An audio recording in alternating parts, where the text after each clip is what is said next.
Assalamualaikum warahmatullahi wabarakatuh. Waalaikumsalam warahmatullahi wabarakatuh. Kembali lagi bersama saya Muhammad Hamzah Trinata, dan sebelah kanan saya ada, Saya Fatur Ramadan. dan di sebelah kiri saya ada. Saya Ilham Ambiroza. Nah, di sini kita bakal bahas apa nih? Kita bakal bahas topik yang sangat hot di zaman sekarang, teman-teman. Yaitu pemanfaatan teknologi berdasarkan apa? Berdasarkan karakteristik Nabi Muhammad SAW. Insyaallah sallallahu alaihi Nah, wasallam. jadi pada podcast kali ini kita tuh bahas Islam dan teknologi ya. Betul sekali. Tapi sebelum ke situ kita lupa mencantumkan kalau kita dari kelas 2A Teknik Komputer gitu. Dan pada podcast kali ini kita disponsori oleh Tora Cafe. Oke, Terima kasih pada Tora Tora Cafe. Cafe sudah bersedia. Oke. Gimana sih ceritanya di zaman sekarang itu banyak gitu developer atau pembuat teknologi itu yang tidak berdasarkan pada prinsip-prinsip keagamaan. Jadi di podcast kali ini kita membuat mendiskusikan gitu ya, bisa di bahasanya, supaya pembuat teknologi itu berdasarkan sifat 4 sifat kerasulan gitu. Yang Benar satu banget. apa aja bisa disebutkan? Yang satu itu ada sidik. Sidik itu berarti kejujuran. Yang kedua itu ada tanggung jawab amanah, menyampaikan kebaikan, tablik. Yang ketiga, yang keempat itu ada kebijaksanaan atau fatona. Nah, bagaimana sih 4 sifat itu tuh jadi dihubungkan ke dalam teknologi? Boleh?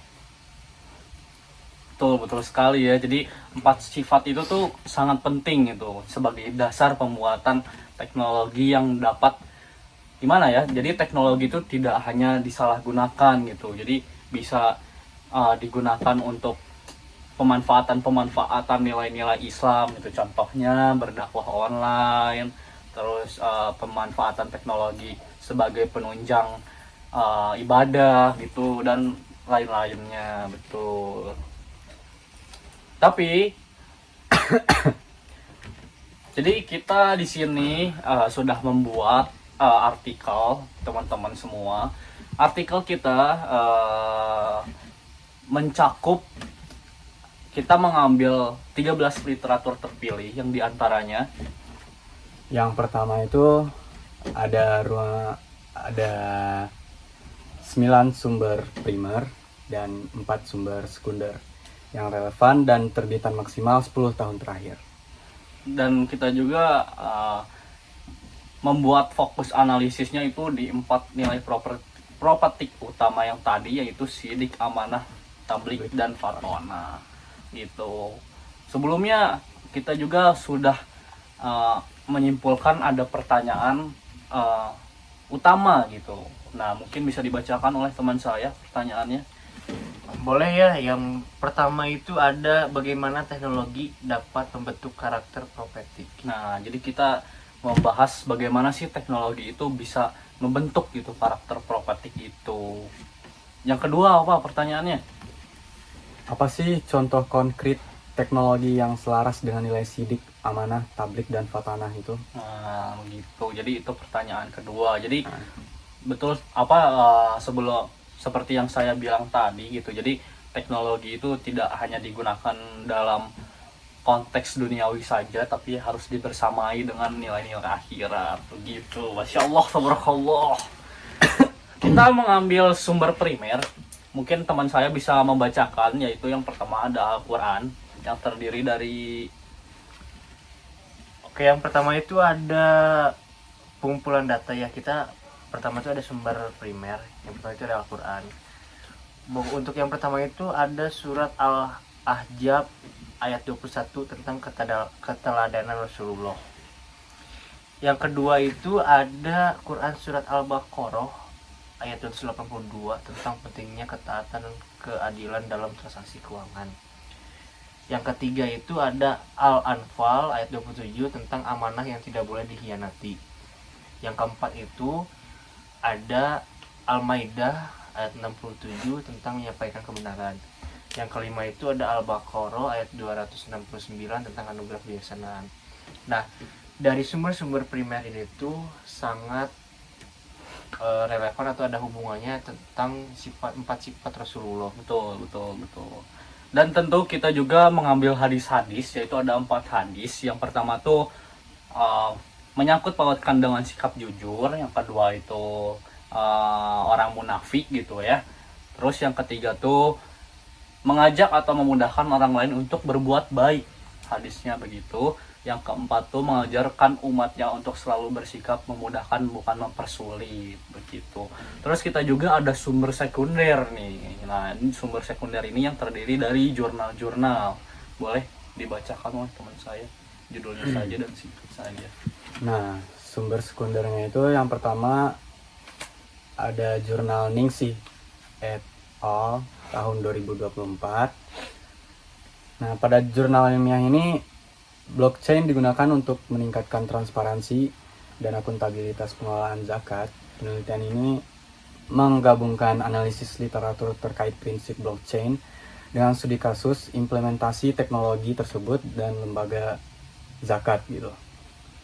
Penelitian ini mengaitkan blockchain dengan nilai CB, yaitu kejujuran melalui distribusi zakat yang akurat, serta amanah kepercayaan melalui sistem pencatatan yang tidak dapat dimanipulasi gitu. Nah, sumber yang kedua ada jurnal Isfahadi et al. Tahun 2023. Pada jurnal ini, IoT atau kepanjangannya Internet of Things diaplikasikan dalam sistem filtrasi dan daur ulang air wudhu. Peneliti melakukan eksperimen ini dengan merancang prototipe sistem filtrasi air dilengkapi sensor turbiditas dan pompa otomatis. Nah, yang ketiga ada jurnal Marwantika tahun 2023.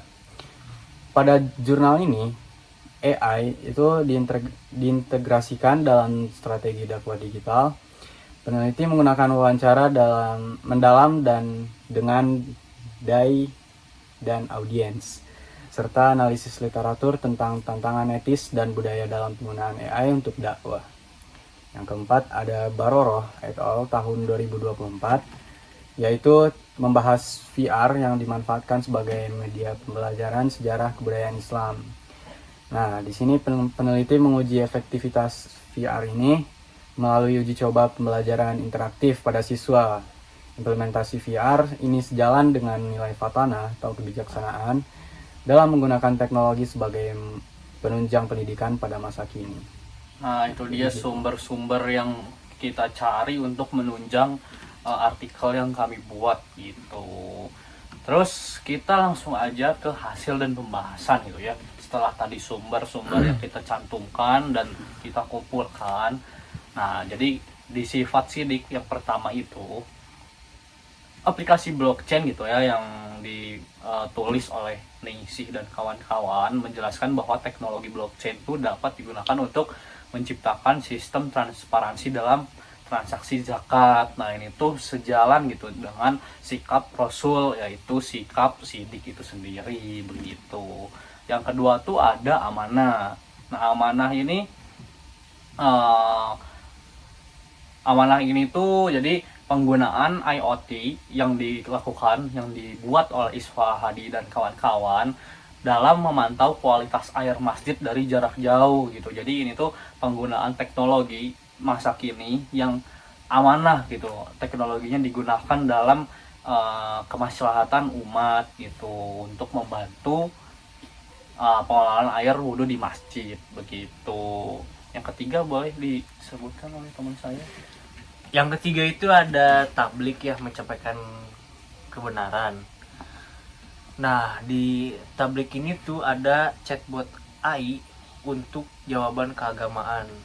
Jadi chatbot AI dapat terlibat dengan orang yang mencari informasi tentang Islam. Jadi chatbot AI itu jadi sumber lah.